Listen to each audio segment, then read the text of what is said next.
time now for our press review, and for that I'm joined once again in the studio by Deeptika Laurent. Now, there are nationwide protests in New Zealand this Tuesday against the new government there's policies that demonstrators say are racist against Maoris.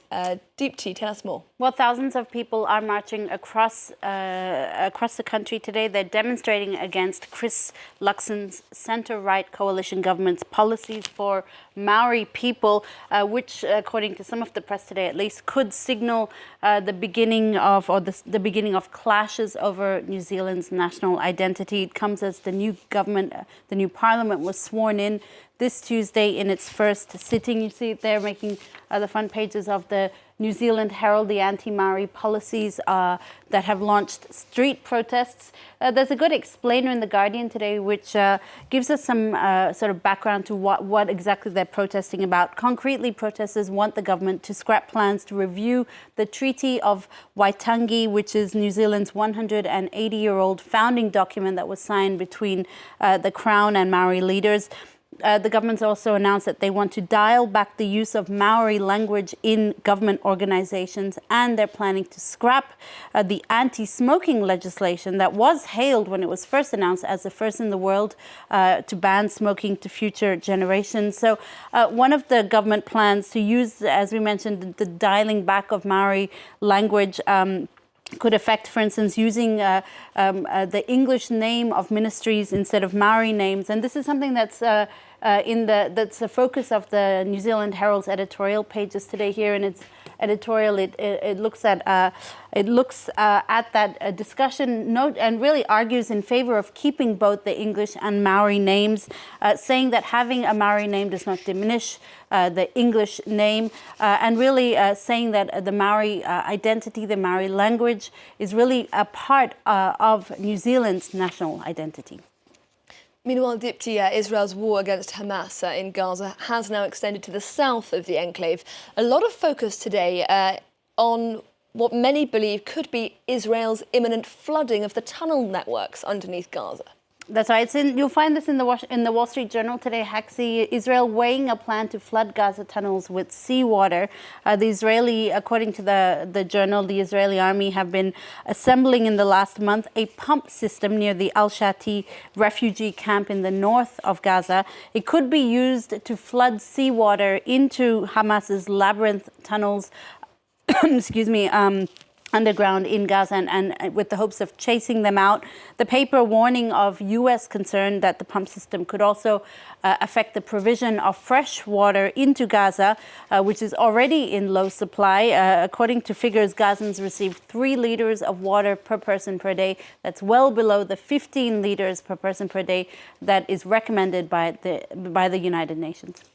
OK, Dipti, we're moving on now to Ukraine. The White House warning in a letter to congressional leaders that funding for Ukraine could fast be running out. That's right. This is from the director of the White House Office of Management and Budget, who sent this letter to congressional leaders saying that the U.S. will be running out of money to send weapons to Ukraine by the end of this year. This would severely handicap Kiev's ability to fight back against the Russian offensive.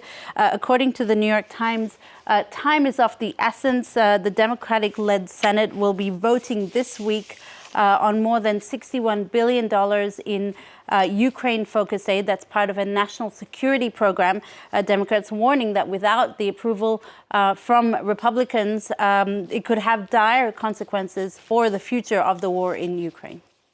And keeping with Ukraine now, Dipti, Vitaly Klitschko, who's the mayor of Kiev, he's delivered an unprecedented critique of President Volodymyr Zelensky. Yeah, it's quite an extraordinary article, Haxi. It's in the Times of London today. Well, the information is relayed by the Times of London. The interview was actually given to the Swiss paper 20 Minutes with Vitaly Klitschko, the mayor of Kiev, who warned that Ukrainians are losing trust in Zelensky, who he says is becoming increasingly autocratic in his presence, so much so that he warned that Ukraine could resemble Russia in the near future, at least politically.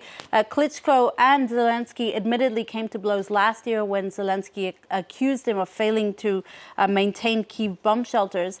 But Zelensky is facing criticism from other high-ranking officials in Ukraine, really the first signs of a growing rift in Ukrainian leadership, particularly as the war sort of settles into a stalemate for the foreseeable future. Some have argued that perhaps striking some kind of accord or some kind of negotiation with Russia could end the war. But this is something that, for the moment, Zelensky is vehemently opposed to.